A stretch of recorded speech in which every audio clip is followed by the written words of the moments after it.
little boy goes missing from a crowded fairground. No one was ever arrested in connection. 10 years later, after the case is all but forgotten, he reappears on the school playground, unspeaking, unemotional, and unaged. How could this be? The agents investigate the unbelievable and hopefully uncover who took him in the first place. Creepy. Creepy, Andrew. With this episode, you mean? So creepy. Well, I mean, anytime they have like a spooky child. That's your get, is it?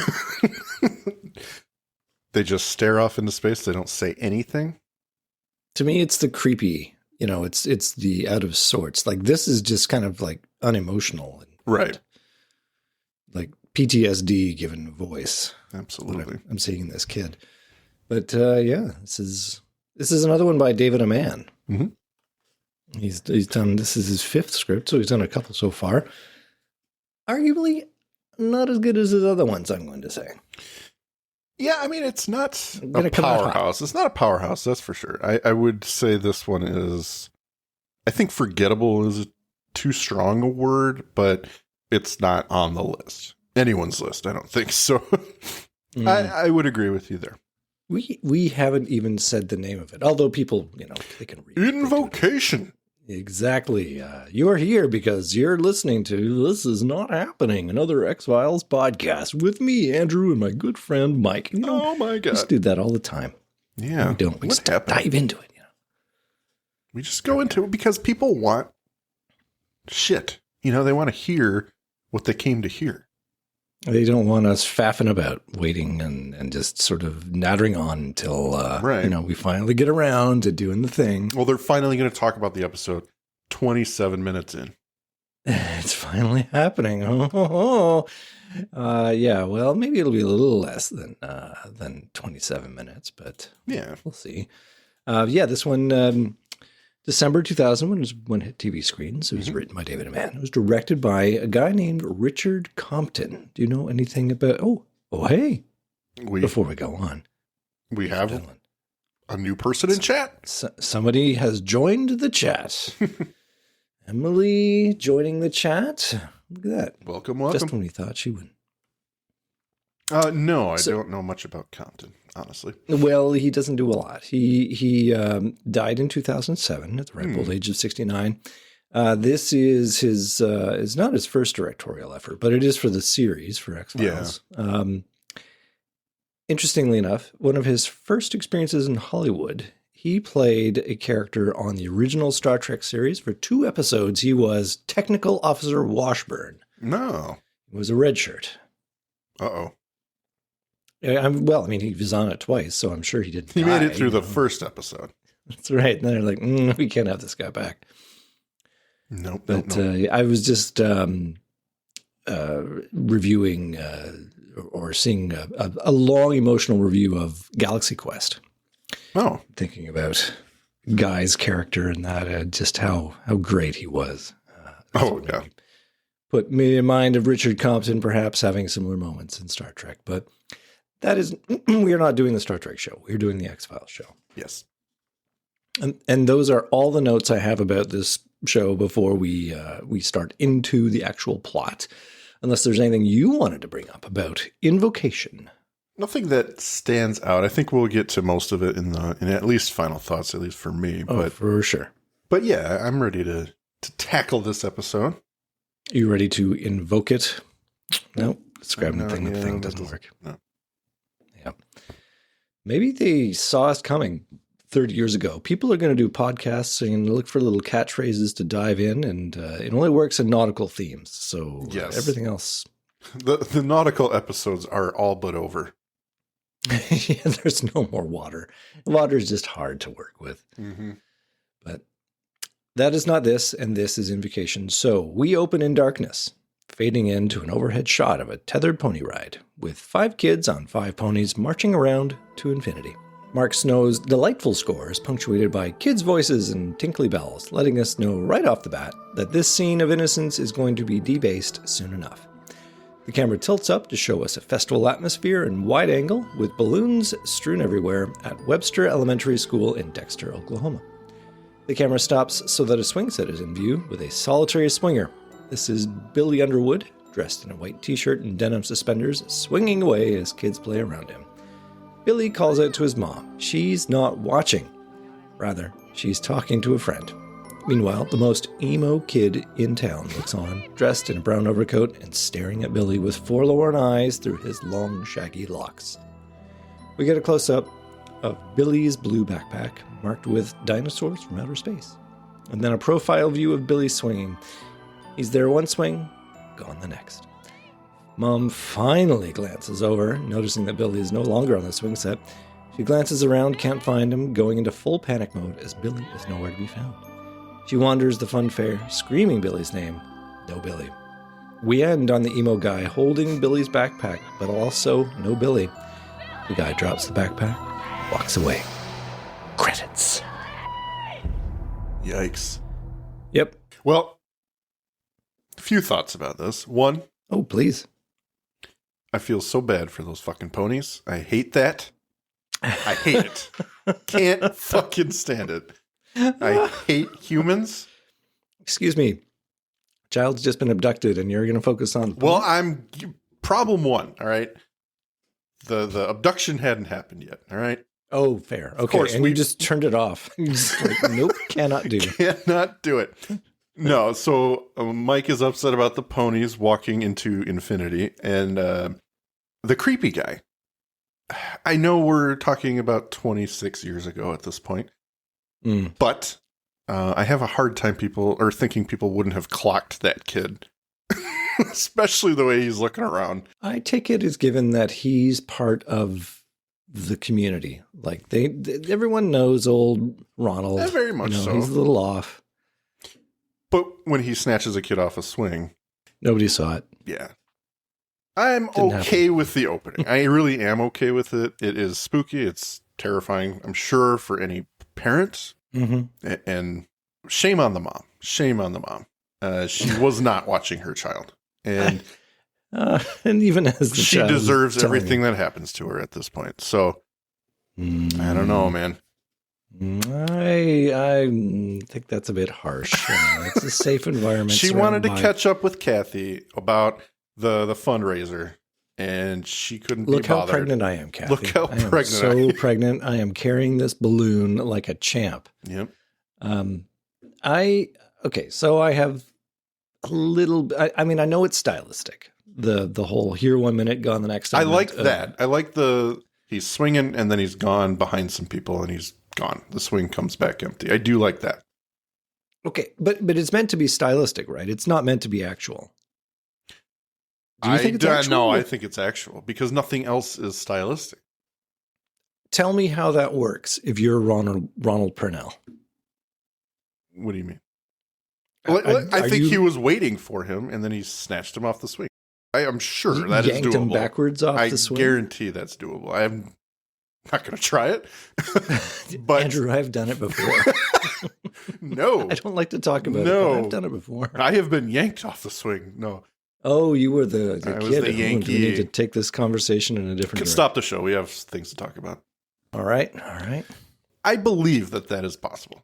I don't think they're surrounded by kids, though. That's what I'm saying. So, yeah, I take it as literal, and people all over the world in chat, whatever, listeners, prove me wrong or give me your opinion. They're not going to say anything. They never do. Whatever.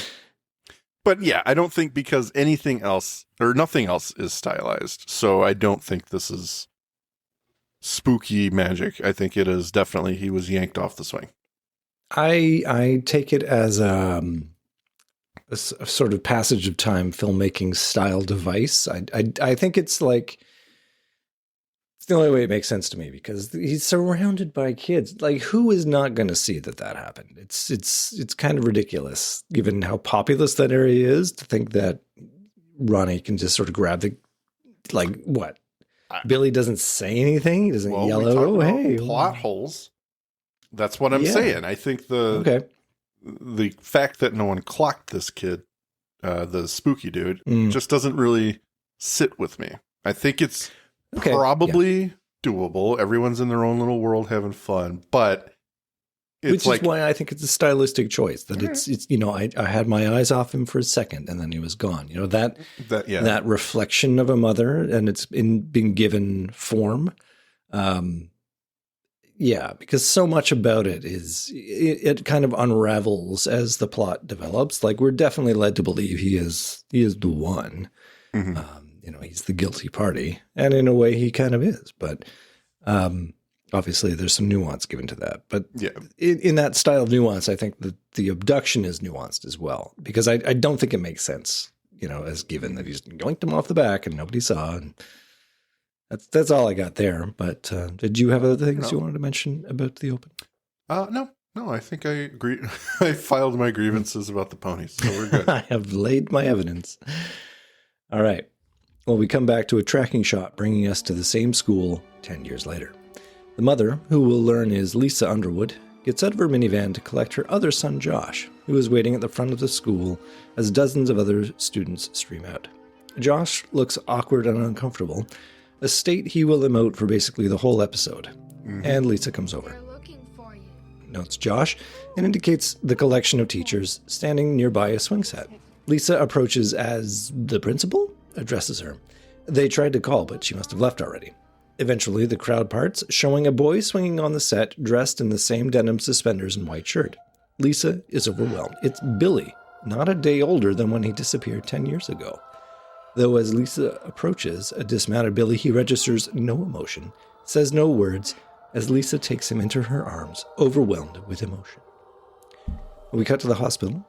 Scully examining Billy as Doggett looks on. Doggett is approached by Sheriff Sanchez, who I think may be miscast for this, but I don't know. He's a nice actor. I like him. Sanchez confirms that Billy won't speak, even to his parents. Sanchez confirms it's really him, but he should be a teenager by now. I can't say, Sheriff. I'm just here to find out who took him. I talked to everyone at school, and no one saw him come back or how. The boy just come out of the blue. How's the case files? Oh, yeah. Blame on where those came from. There's lots of files. There's just not much in them. We never even had a suspect. Have him send him over there, would you? Set those on the table. Well, what we've got here is a healthy 7-year-old boy who was born 17 years ago. A healthy boy who won't speak. Excuse me. Are you finished with Billy? Mr. and Mrs. Underwood? You're with the FBI. Yes, I'm Agent Scully, and this is Agent Doggett. We are investigating this case. Mariposa? Mrs. Underwood, whatever your son has been through, it has somehow affected his physical condition. So we've been told by every doctor here. We just want to take him home. After 10 years, can we do that? Not yet. I want to talk to him first. Doggett picks up a large paper evidence bag and goes to join Billy, who is spending his time doing some coloring. Doggett throws Billy some softball questions and statements as Billy's parents and Scully look on. Doggett suggests Billy can talk about it with John, trying to enlist his help, but despite Doggett's attempts, Billy is a rock. He refuses to talk, he just continues to draw. Finally, Doggett produces Billy's backpack, offering that Billy can have a bag if he just gives him a name. And nobody seems impressed by this element of extortion. Lisa sweeps in and takes Billy and the backpack out of there, and Scully comes in to bug him about it too. However, the moment is quickly forgotten, as Scully draws a line under the paranormal nature of Billy's reappearance, and how it's impossible that Billy has not aged. That, however, does not concern Doggett. He's primarily focused on who took Billy. The only agreement they come to is that Billy is not sick. Whatever's happened here, Billy should be able to talk. So that's our setup, Mike. That's what the episode's going to be. Get to the bottom of it. On board so far? Yeah, I think so. I think it is. Obviously, it's the X-Files spin on a disappearing child. Yeah. The fact that he came back unaged is kind of cool. And I love him to death, but Doggett's methods are called into question here. How he's withholding fun from the child. It's not even fun. It's well, it's like, not this fun, is but it's your property, kid. Right. Do you want it? What do you got to tell me? Interestingly, it's basically the most interest the kid shows through the entire episode. It's like part of me was wondering the first couple times I saw this, or no, not the couple, but if maybe because he was reaching for it, it meant something other than just being his. But no, alas, nothing. Well, but this is classic X-Files kind of bait and switch of the plot, like they will do this thing where they proceed a little bit down a line and then they get cut off by some other element of the plot so that you can't essentially desync the plot too much, if that makes sense. It's like, what would happen if he took it? Would he open up? Would he start talking? No, we're not going to have that. Oh, I've been looking all over for this. My space dinosaur backpack. Thank you. I got a knife in there. So this guy took me a long time ago, right? I'd love it if he had the voice of a 17-year-old. He whips out a stogie. All right, let me tell you all about it. So that Ronnie Purnell guy, totally cool. He didn't do it. It's really not his fault. I don't blame him one bit. Yeah, no, he was put up to it. He had a rough ride. Oh, boy. We cut to the Underwood residence as an excited Lisa goes to pay the sitter, leaving Billy with her husband, Doug, who we see has a few misgivings about Billy's weird demeanor. Inside, Doug relates how there have been a few changes, Billy. You've got a new brother, and you've got a new dog, Sparky, who is not pleased one bit to see Billy launching against the deck door, snarling and biting at it. None of this upsets Billy, not one bit, who watches passively as the dog tries to kill him. Finally, Doug grabs Sparky and takes him away, leaving Josh to look on with his trademarked, uncertain expression. Lisa comes in to reassure Billy that everything is going to be fine. And Mike, it is not going to be fine, not a little bit. Nope. I'm kind of on the dad's side by the end of this episode. He's like, we got to get rid of this kid. He's creeping everyone out. Let's put him up for adoption. I mean, when Billy comes in, I'm going to get to this, but essentially Josh is going to be put into danger, and I think that's when you got to make some serious choices. Right. It's not like, give him a chance. It's like, look, he sits his wife down, honey, we've gone the last 10 years without him. We'll just give him to someone, leave him on the fire department doorstep. It's all good. He really likes that swing set. I think we should just set him up there with a bag of chips. And they take him back to the same park and leave him there. Oh, I'm terrible. We're going to go back to the Dexter Community Hospital later that night, 9:48 p.m. to be exact. Doggett is reading the case files as Scully joins him. Scully has reviewed Billy's tests and charts. Billy is the same boy from 10 years ago. No cavities, no tooth decay. The results from the blood test before and after the disappearance are the same. Scully can't explain it. It's medically impossible, but she does reluctantly relate that there are X-Files that contain stories of people abducted by aliens, describing similar medical anomalies. Well, of course, Doggett doesn't buy it. And we have a wonderful moment of Scully sighing internally as she's forced to try and explain the unexplainable, a place she never likes to be. Doggett goes on to show what he's found. He's focusing on Ronald Purnell, the emo guy from our pre-credit sequence. Doggett gives us the rundown. Purnell is a high school dropout convicted of possession, arson, and shoplifting. Scully clocks that the records have been sealed by the court, that Doggett is breaking the law to try and advance the case. Turns out they're both taking chances. Mm-hmm. Although in this case, Doggett is just wrong. Wrong. Yeah. He's your boy. Defend him. I mean, in the eyes of the law, I can't defend him. He's breaking the law to get answers. What makes this worse is that down the road, he will get on the case of some people for breaking the law. Oh. In certain cases, which is funny. Okay. But yeah, I mean, I can understand, especially in a case involving a child like this, being passionate about finding the creep. I get that. I can totally understand that. Is it the worst thing he could have done? No, but it's still against the law. Yeah. Well, we're going to get into Doggett's side hustle, or I guess character note, if you will, of having a plot element that dangles in this. Do me a favor. At the end of the episode, remind me I wanted to say something about why he's doing illegal things. Oh, okay. Please. I will try. Thank you. Maybe Emily will remind you. Maybe we can give a job to acting senior researcher Emily. Yes. See if maybe she can remind you and put a pin on that. Nice. Okay. All right, we're back over at the Underwood house. Lisa is tucking in Billy, fawning on him as it looks like he's plain tuckered out, ready for a good night's sleep. But as Lisa turns out the lights and leaves, Billy's eyes open and he slides out from under the covers, complete with a musical shift that tells us that nothing good is going to come of any of this.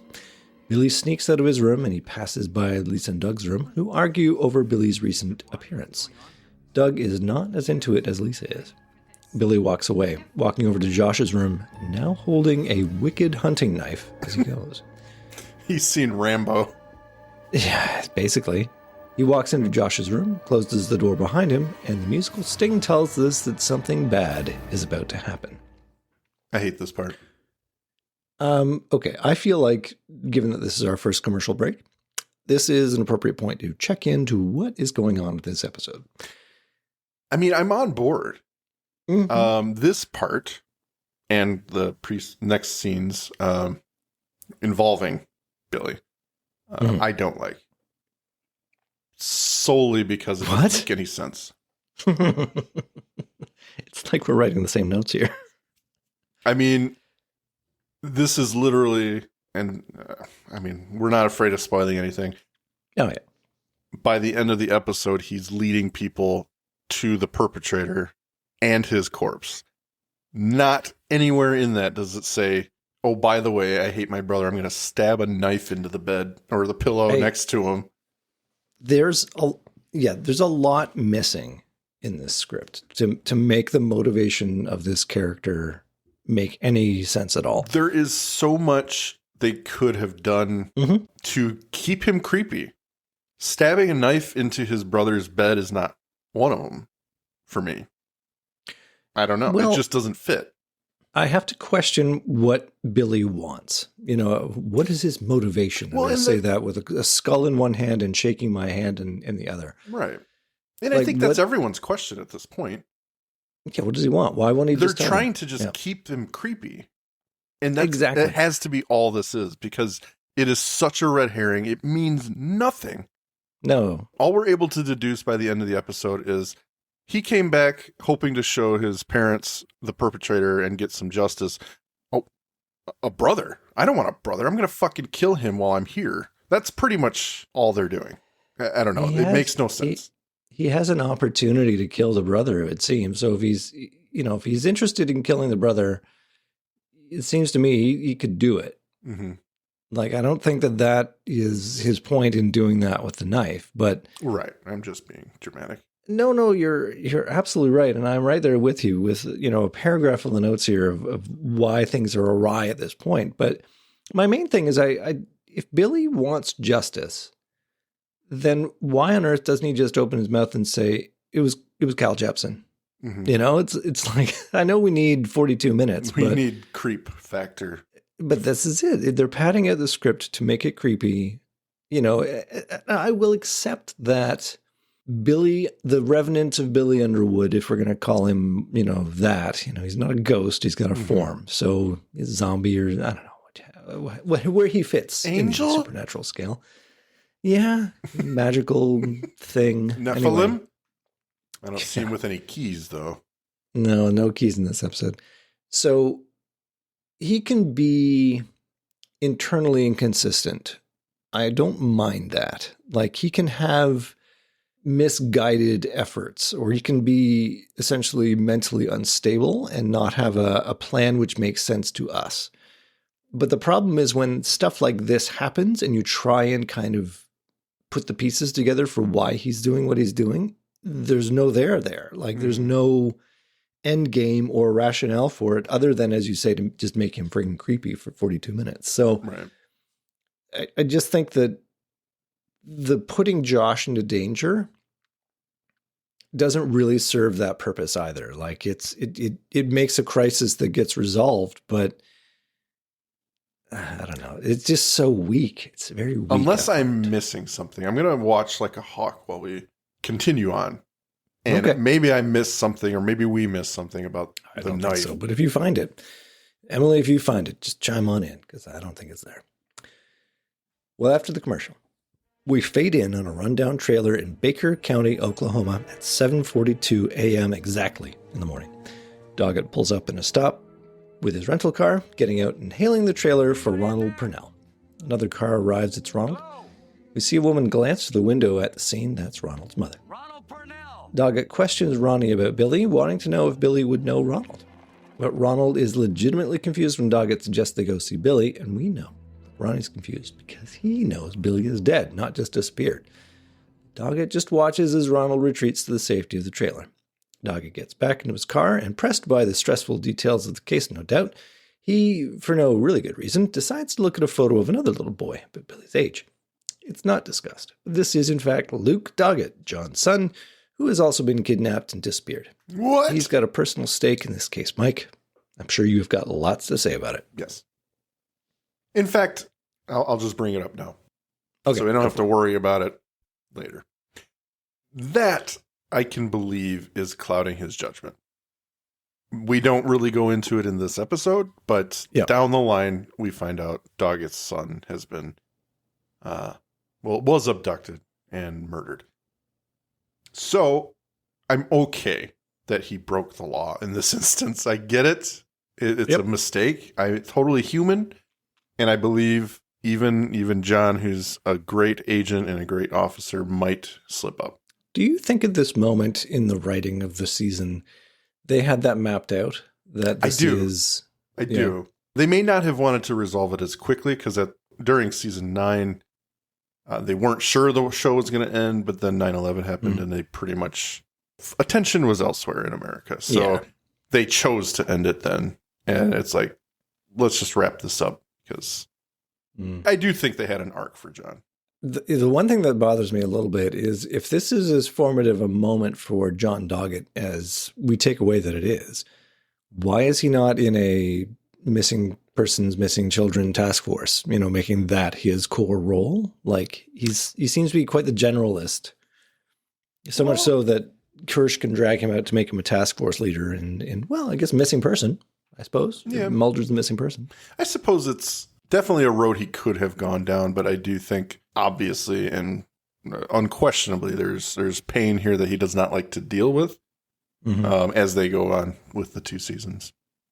So that might be part of it. Well, I'm sure that will come back. We're going to keep on here. We're leaving Doggett in the dust, and we're going to cut back over to the Underwood house as Lisa can't find Billy in his bed. She looks around for him, finally entering Joshy's room. Lisa shrieks as, from our camera angle, it appears a knife has been stabbed into Josh. However, it's a trick. The knife is in fact stabbed into the mattress just beside Josh, and Josh is all right. He's freaked out, but unharmed. The knife is bloody, and eventually the two of them note that Billy is in the room with them, staring passively at them both. Josh is capital F freaked, but that does not betray his signature look. We go back to Sheriff Sanchez with the knife now. Just got word back from the lab. Ran the blood twice. And no doubt about it, it's a little boy's. I thought you said he wasn't cut. You're misunderstanding. It's the other son I'm talking about, Billy. The boy who was kidnapped. That doesn't make any sense. No, Billy wasn't cut either. No, but he definitely handled a knife. His prints are on it. Where'd he even get it? His father's never seen it before. He's no hunter. Never cleaned an animal, which is about all a knife like that's good for. Except for killing, of course. Well, I hate to say this, but I think that the best thing for Billy and his family is if he's removed to an institution under the observation of people who are experienced in these things. You mean remove him, take him away? After all this family's been through? This is not a normal child, Agent Doggett. And this is not a normal act. You make it sound like he's possessed. Call the exorcist. He's a kid who's been through who knows what kind of hell. Give him a chance. How do you know he's not trying to communicate something? And what's the message? Yes, he's a kid, Agent Doggett, you're right. He's a kid who materialized out of thin air, unaged. Do you not somehow recognize how strange this is?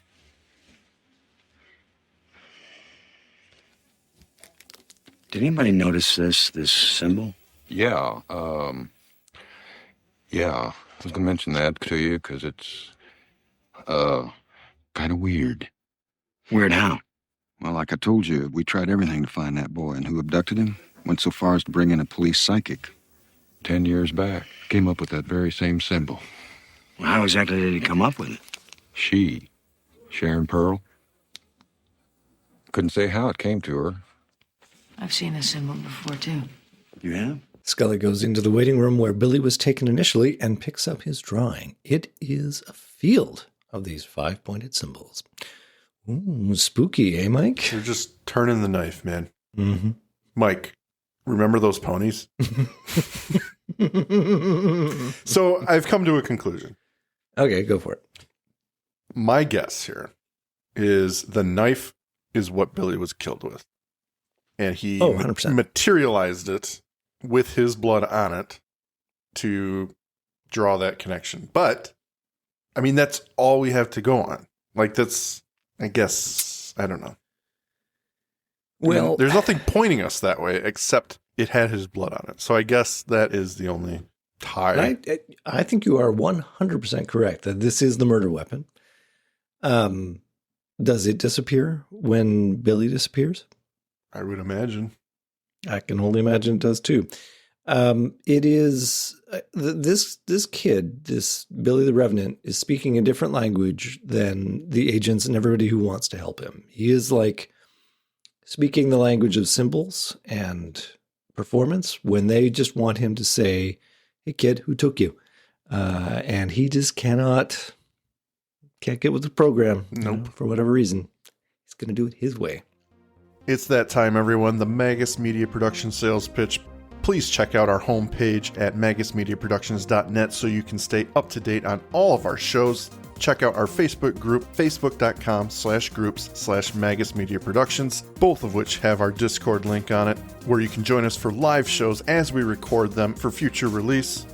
At Magus Media Prods on X, our Patreon, patreon.com/magusmedia, where a $5 donation will help us keep the lights on and bringing you new content, and you get some stickers. Thank you for your consideration and support. I'm going to stab knives into mattresses and hope you get the message. Yeah, maybe I'll hit something if you know what I mean. Back in the Underwood residence, Lisa reassures Billy that she loves him and she just wants them all to be a family again. But Billy won't budge when it comes to telling her the details. He's got his own script to follow. They're just going to go talk to a doctor, someone Billy might want to talk to. Meanwhile, Josh looks on, wondering how he can be emancipated from the situation. Outside, Doug straps Billy into the back seat, and Lisa can't help but note Doug's reluctance to what's going on. Doug is distinctly pro-Josh in the situation. I think I am too, to be honest. Yeah. As he goes to leave, he sees that Billy has disappeared from the minivan. Mysteriously, Billy has teleported into Josh's room, and Josh screams for his dad. And Mike, I gotta ask, again, what on earth is Billy trying to achieve in this moment, other than just being fucking creepy? This is my house. These are my parents. You are the invader. You weren't supposed to be here. Why hasn't Billy killed Sparky the dog? Is that off script as well? That's what you do with that knife.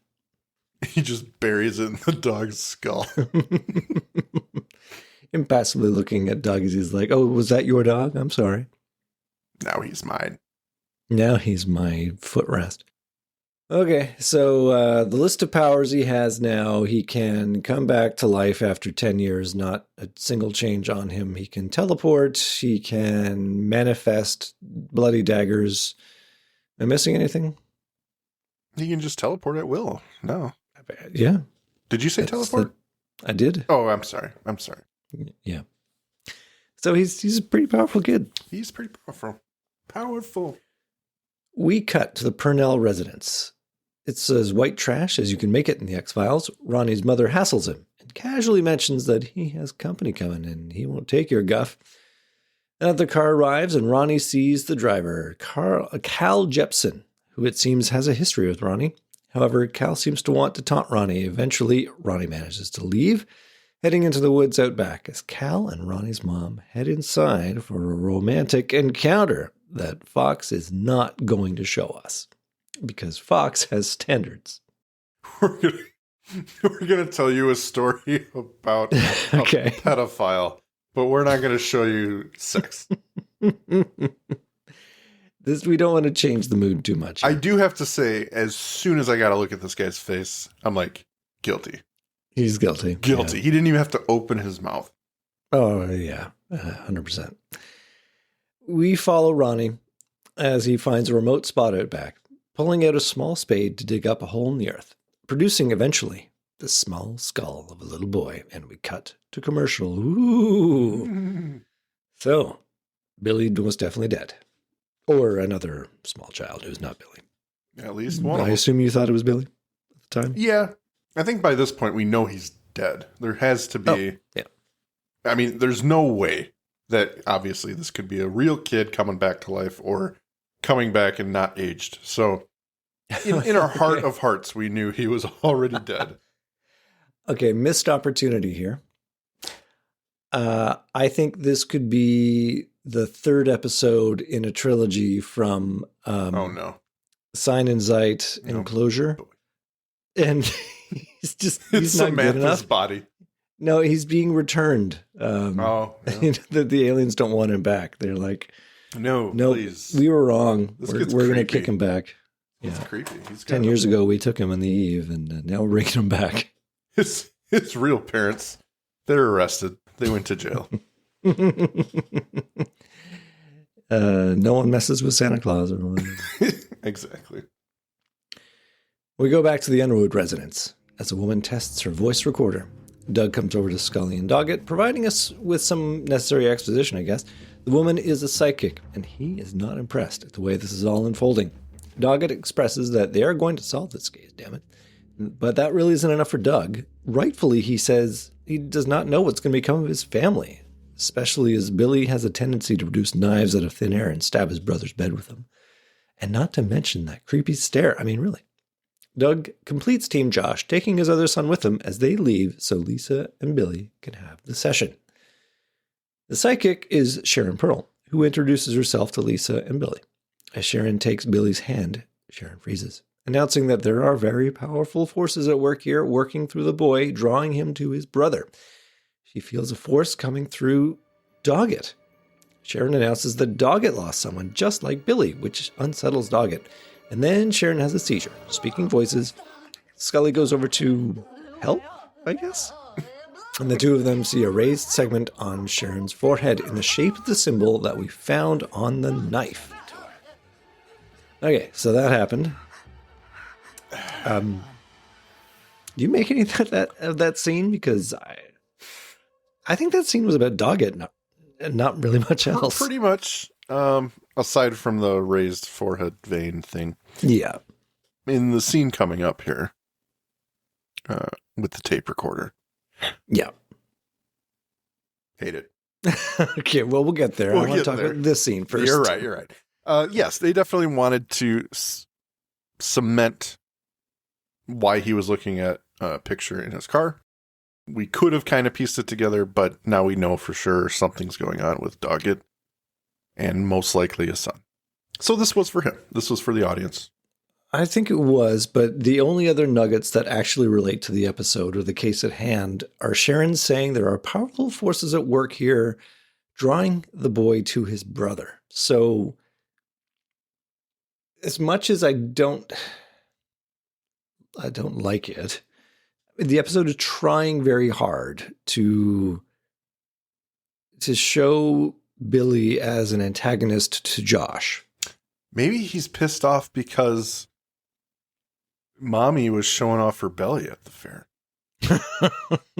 Maybe that's so subtle. That's what they're going for.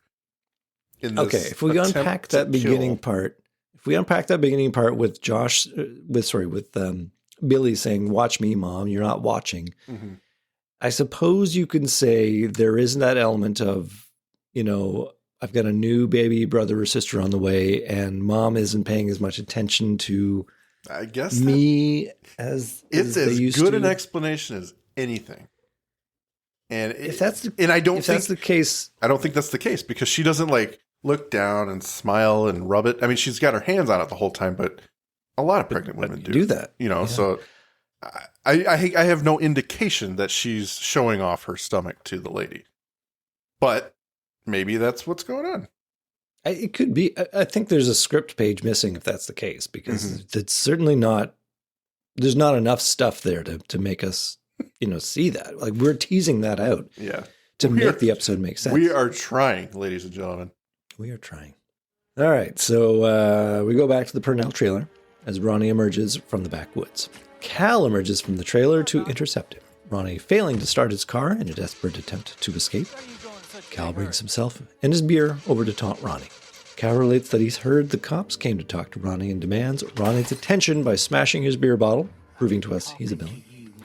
He then threatens Ronnie to keep his mouth shut, or else he'll tell the cops what Ronnie did, what Ronnie has buried out there in the woods.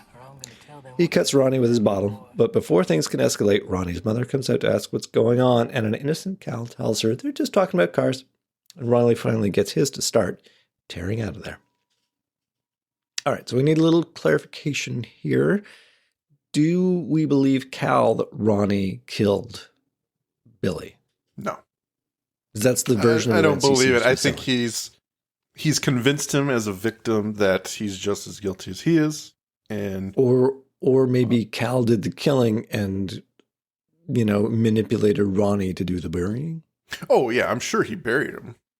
Yeah. But I would say he's manipulated Ronnie to believe that he's in it just as deep if they get caught. So he's just kind of twisting the knife, saying, I know the body you've got buried out there.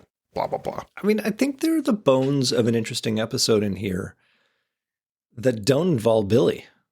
Yeah. Like, that's the thing. The weakest part of this is, and I know it's the strongest X-File part of it. Like, they really want us to be spooked out by the unexplainable reappearance of Billy unaged. But in my view, that's the hardest part of the episode to swallow, because they don't seem to figure out how to do it.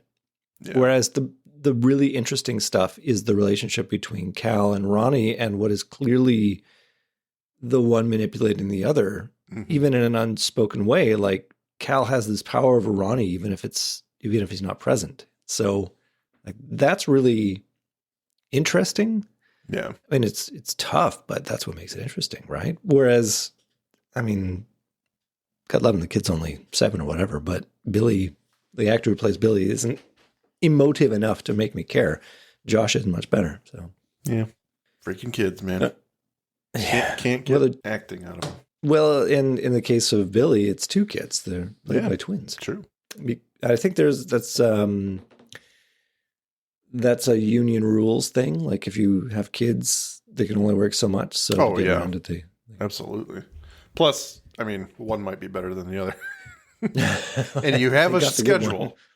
Well, it's nighttime back at the Underwood residence as an ambulance takes Sharon Pearl out of the episode. Lisa and Billy head back into the house as Scully and Doggett start a stakeout in the car. They discuss Sharon Pearl and what they saw. Doggett is convinced it was a particularly good act, which he can't explain, as Scully produces Sharon's tape recorder. She plays back the moment where Sharon had a seizure, speaking in tongues. Playing it in reverse, we hear the ghostly sound of a boy singing. The moment is interrupted as Doggy... you know what? Before we go there, you have things you wanted to say about that, so I hate it. Give you the floor. First of all, okay, we've all seen The Exorcist, where it works. Yep. This, the least they could have done, and this is maybe not the director, maybe not the script, maybe it's the really bad audio director they had, or sound engineer, and I'm not actually saying he's bad, he, she. It's just they dropped the ball here. They could have at least added something to the forward playback to make it make sense in some way. As it stands, it's literally her speaking in tongues, and then they rewind it, and now there's a magical song behind it. It's ridiculous to me. But so what you're saying is you did not, in that moment, record it and then put it in your sound engineering program and rewind it and see if it's legit. No. Well, I did not. Maybe. There's something there. I mean, there has to be something with her voice something more to make me believe that something's coming through. And they shouldn't have made it a song. I get why they did it, and it's nice, but just a bad playback. I don't like it. Doesn't make sense with the way it goes forward. I mean, it's like you may as well have had Bad to the Bone come out when they played it backwards. That's how much sense it makes to me. I don't. Yeah, but Billy's a fan of George Thorogood. I think it was a missed opportunity. I guess what I would have liked better was an opportunity for Billy's character to say something. Mm-hmm. And using Sharon Pearl as the vessel. In a way he does, but what he does is he's repeating Ronnie's words, the things that he heard. And I get it. They do that to give us a different aspect of Ronnie's character, mm-hmm. which I don't hate. I just don't like it as much as the idea of Sharon has a power. I mean, she's such a one note here for one scene character, right? So obviously she can't be too deep, but mm-hmm. this is her opportunity to link with Billy and have him give us something, some bit of information, which allows them to put the pieces together. Yeah. But they do this other thing, and it doesn't progress the plot, to my mind. The last thing I'll say about this scene is when they start the scene, the ambulance is pulling away with the psychic. It was daytime when this happened. How long was that ambulance there, or how slow did they get there? Because she's dead. Well, no, I don't think it's a rush to the hospital moment. I think she had a seizure and she's been treated in the house and they're doing her vitals and, 2 hours pass and they're like, okay, I think we're good enough. We can leave. All right. I'm willing to believe. Yeah, I know. Well, the glorious scene of the tape being run backward is interrupted as Doggett spots Ronnie Purnell pulling up in his car to go look at the Underwood house. And as he does, we see Billy is now in the car with him, putting his hand on Ronnie's shoulder. Unsurprisingly, this freaks out Ronnie, who doesn't have time to do anything as Doggett has come over to knock on Ronnie's car window. Doggett spots Billy in the passenger seat. Ronnie quickly turns on the car and drives off, Doggett in a hot pursuit. Calls out to Scully that Ronnie's got Billy. Scully pursues in her own car, eventually cutting off Ronnie as Doggett drags him out of the car. But Billy has disappeared again. A trick as old as time. That Billy got the teleport power. He's going to use it. Like almost every other villain that we've seen this season and last season, just disappear. Mm-hmm. Billy is no different. Yeah. I don't think he meant for this to happen, but it happened. Yeah. Now, Emily has just piped in to ask us about the actress who plays Sharon Pearl, the psychic. And Mike, is she a recurring character? Do we know who that character is? I don't. Does Emily know she who looks that character familiar, but I couldn't place her right now. Hold on. I think Emily's about to tell us that her cousin Jenny plays it. Billie Eilish's mom. What? That's crazy. And connections, man. Cool. It's all about nepotism in that world. Well, I done anything since? Or just you need to after Billie Eilish came to fame. Well, now it explains the music. Yeah, I guess it does, doesn't it? The tape recorder. Yeah. Well, we go now to Dale's Food and Gas as Doug has stopped to fill up. Doug's going to go and pay. Does Josh want anything? Josh doesn't. Realizing this is a perfect moment to be left alone so we can go get kidnapped. Mere seconds after Doug has left, Josh spots a man leading a pony. And Josh, a noted and canonically big-time lover of animals, decides he's going to go and pet the pony. He sneaks over to the pony trailer, walking around and out of sight until he finds his quarry. He reaches into the trailer to pet the pony, and a pair of hands grab his, and the music cascades into overdrive as Josh screams for help. Camera tracks over to reveal the labeling of the pony carrier. It has the same symbol as we've seen on the knife, Billy's drawing, and Sharon's forehead as we go to commercial. Oh no, not Josh. I think the missed opportunity with this scene is to have two hooves grabbing him from something. It was the pony all along. Cal is the one who's freaking out going, it's the ponies, man. It's the ponies. Ponies. They won't let me leave. If only. I feel like this is weak. I mean, anytime the episode has to rely on children or weak actors who are often children to sort of carry the script, they're taking a real chance. Hey, pony. And Josh has not wowed me. I mean, I'm sorry, actor who played Josh. No. Underwood. You shouldn't need to apologize. He's not great. And that's the reason you haven't seen him in anything other than this. And if I'm not mistaken, just looking at him now, he is the little boy at the end of The Lost World Jurassic Park when the T-Rex is in San Diego. I'm pretty positive this is him. But not a big role at all either. Okay. So, he's not great. Well, this just caps onto my whole issue of using Josh as the through line to, for Billy the Revenant to get justice. Yes. I hate to keep picking at this episode because I'm not trying to. I actually don't dislike the episode. What is Cal's plan by grabbing the kid through the horse carrier? He has to get out and then abduct the kid while still holding on to him. I don't know how he puts Josh into that little trapper with the ponies in It's there. like, okay, you've grabbed him. He's on the outside and you're on the inside. How do you make this work?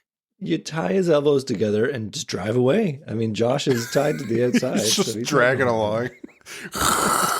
Keep running, kid. Yeah, it's kind of strange. I mean, he should have just... Why didn't they just have the back door open? Well, they should have just had him appear behind the kid. I mean, if that's... Yeah. He doesn't... Well, we're not allowed to know it's Callum yet. I suppose. Yeah.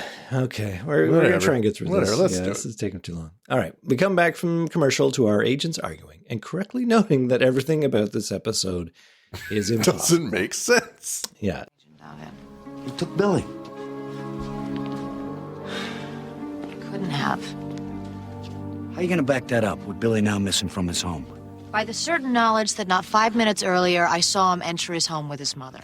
I saw him. I saw Billy riding in the car with Ronnie. Why else would Ronnie take off like he did? It's impossible, Agent Doggett, like everything else about this case. Like how Billy can be in his home 1 minute and then in Ronnie's car the next. Everything about this case is impossible. The kid is the key, Agent Scully. I've been saying that from the beginning, and I'll say it now. Agent Doggett, Agent Scully, I got bad news on top of worse. Josh, the Underwood's other little boy, has disappeared. I'm not joking. Not even close. I got the parents out here now. I've got to talk to this kid, Agent Scully. I'm absolutely sure. Scully, who was on her way to talk to the parents, is not absolutely sure, but doesn't stop Doggett, who begins his interview of Ronnie Purnell. Ronnie doesn't have any answers. Doggett thinks that Ronnie went to the house to get Billy back, but that wasn't it. Ronnie didn't believe Doggett. Billy was back. We get a series of flashbacks, which give us just a little bit more light on the scene. Ronnie approaching Billy on the swings, we see now he has a hypodermic needle hidden up his sleeve, which implies he kidnapped Billy, but didn't necessarily kill him. Doggett presses him. Where did Ronnie keep him? Which flashes us back to a tiny cell Billy tied and gagged. But Ronnie appears using the knife to cut Billy's bonds, singing a song to calm him. Ronnie protests his innocence, saying that he took care of Billy. He sang to him so he wouldn't be afraid. Doggett puts the pieces together. Who was Billy afraid of? Who is Ronnie afraid of? Ronnie won't admit it, can't admit it, as Doggett stresses. Is that right? You, me, Billy. This is our chance, man. And get out of this damn episode. As the music swells, we suddenly cut to cars driving into a rural property at night.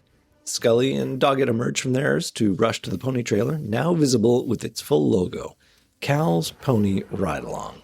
Doggett calls out for Cal to surrender as they go inside the trailer, discovering a trapdoor in the floor of the trailer in which is a bound and gagged Josh Underwood. Scully spies Cal on the run, deciding that Doggett is the faster runner. Doggett tears off after Cal, calling out for the other agents, but really it's just the two of them for their final encounter. In the backwoods, Doggett gets in front of Cal, forcing him to his knees at gunpoint. Doggett barks at Cal to tell him where the kid is, the other kid. But Cal doesn't know what Doggett's talking about. It's just Josh. Behind Doggett, we hear a twig snap, which causes him to turn around. It's Billy, complete with music sting. But as Doggett tells the agents to cuff Cal and read him his rights, Billy the ghost takes the opportunity to disappear. Doggett goes over to find him, but only finds the partially revealed skull in the dirt. We fade back for our coda, with Billy's parents gathered in the now taped-off area that contains Billy Underwood's grave. Doggett doesn't understand it, appealing to Scully for an answer. She confirms that the bones, the clothes, that's the skeleton of Billy Underwood, but Doggett confronts her with the obvious facts. Grave. We spent time with this boy. Doctors took Billy's blood. You examined it yourself. Now, I can't accept it. I can't believe we're asking them to. I know, but the forensic evidence is going to come out, and what then? What if I'm right? Well, what then, Agent Scully? What do? We move on? Let it go? Case closed? Look, I know where you are with this. I have been there. I know what you're feeling, that you failed and that you have to explain this somehow. And maybe you can. Not if that's Billy's body, I can't. But maybe that's explanation enough. That's not Billy's brother lying in that grave, too. That man who did this is never going to be able to do it again. Isn't that what you wanted, Agent Doggett? Agent Scully, don't ask me to believe that this is some kind of justice from beyond the grave. All I'm saying is that maybe you succeeded. Whether you're willing to see that or not. And with that, Mark Snow's lullaby fades in on pan flutes and tinkling bells as Doug and Lisa tearfully hold each other over the grave of their lost little boy, and we fade out on the face of John Doggett. And that, Mike, is the end of this episode. Good stuff.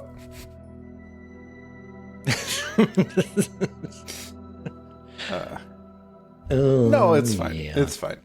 Overall, like I said before, I think it's a good episode. I don't hate it. I just think it's got a lot of questions tied to it, and it makes it fall by the wayside when you talk about X-Files episodes. It's not on anyone's list of great episodes. So what I will say that's positive about it, I do like the spookiness of the abduction. That's no good. I like the scene with Doggett talking to Ronnie and interrogating him, and then it turns into a team thing. I really enjoy that because you can see the pain on his face. You can see the fear on Ronnie's face, and that's good stuff. I think he did a good job, that actor, and you definitely feel that moment. This, yeah, I think you feel that moment of let's fucking go, So it doesn't feel earned completely, but I do like that. I like the chase scene. That's good stuff. But other than that, I think the questions really bring this one down for me. I'm okay with the premise. I'm okay with the resolution. I just think, as we discussed ad nauseum, just there's too many weird things happening here that don't really work. Mm-hmm. So that's what goes for me. Well, this episode reminds me a lot of Sign and Sight.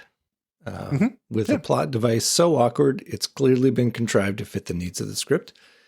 This is a script about an odd little boy muddling his way through the plot for some kind of resolution, taking the least obvious and most malicious direction possible for no good reason other than we've got 42 minutes to fill. We have a few good sparring moments between Doggett and Scully. I do like that they call out the impossible. And it's like they're being read in on the script. Yeah, how can you not in a situation like this? Yeah. But it does make them, and I know you hate it when I use this word, but it makes them tourists. I mean, they don't do anything other than kind of just wait for stuff to happen and pick up the pieces.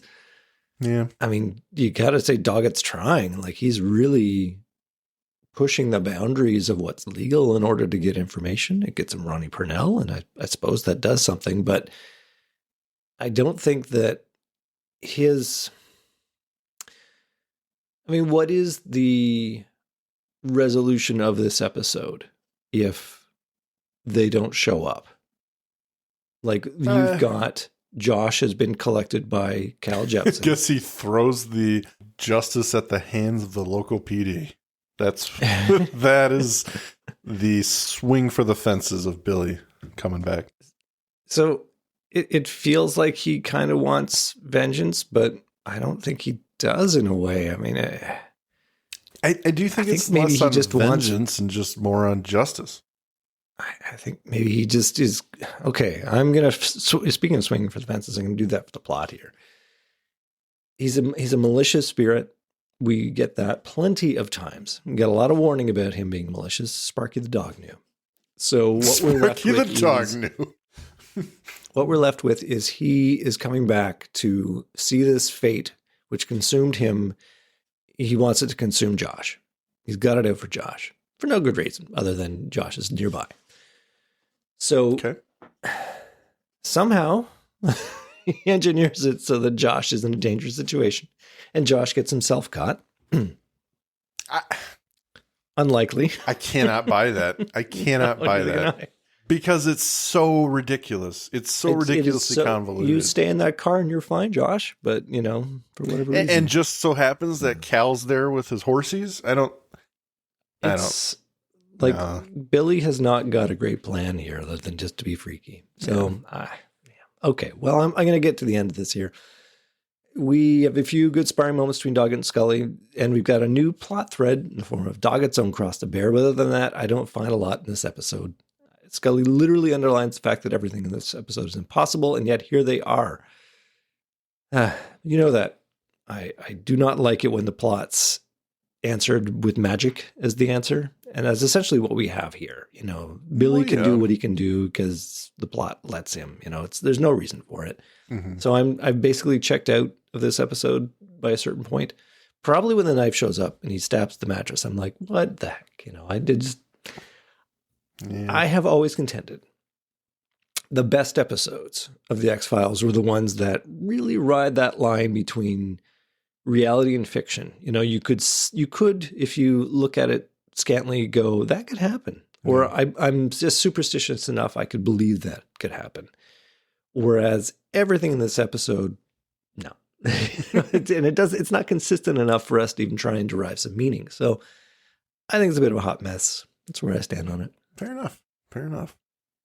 It's definitely not, one of the greatest of season 8 or even the show. So I'm good with that. All right, Mike. I think we have devoted more than enough time. Absolutely. I am willing to give you the last word so that we can go and do something else. Ladies and gentlemen, I know you like fairs and I know you like to ride the ponies. If you do, the pony serial killers will come get you because they don't like it. So stop it. Thank you for listening to today's episode. If you liked what you heard, please rate and review on your podcast app of choice. Andrew and I would be eternally grateful to you fine people for helping us expand and get the word out. Also, we've got a killer group on Facebook. Feel free to join in on the discussion at facebook.com/groups/thisisnothappeningpod and become an official member of the syndicate. We do polls and we have questions for every episode to give you guys the opportunity to chime in and possibly let your voice be heard on our recordings. And please join us on our new Twitter at tinhxfilespod, no dash, to stay up to date on everything, moment to moment. Thank you, and remember, don't stop swimming.